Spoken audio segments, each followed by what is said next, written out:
السلام عليكم. النهارده ان شاء الله هنعمل مهلبيه البرتقال، بس هنضيف ليها كده حاجات بسيطه تحولها بقى من مهلبيه برتقال لمشمشيه او مهلبيه قمر الدين. تعالوا بقى نسمي الله ونشوف عملنا الجمال ده ازاي.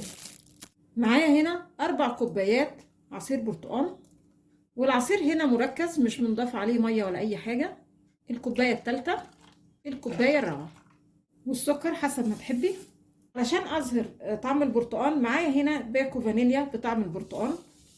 ولكل كوبايه عصير هضيف معلقه كبيره مليانه نشا. حطيت هنا 3 معالق ودي المعلقه الرابعه. ومع عصير البرتقال هضيف باكو جيلي مشمش عشان يدينا طعم المشمشيه او قمر الدين. هقلب المكونات الاول مع بعض كويس قوي على البارد، وبعدين هرفعهم على البوتاجاز.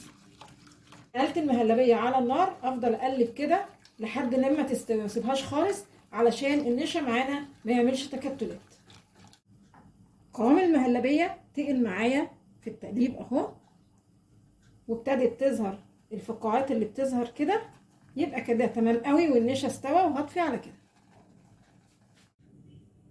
وده الشكل النهائي معانا للمشمشيه او قمر الدين.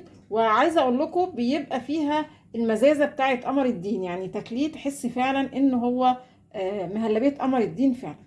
تعالوا بقى عايزه اوريه لكم كده، بيبقى طعمه جميل جدا. بصوا زي قوام المشمشيه بالظبط. يا رب النهارده الفيديو البسيط ده يكون عجبكم، وانتظرونا ان شاء الله بفيديو جديد، وما تنسوش الاشتراك في القناه.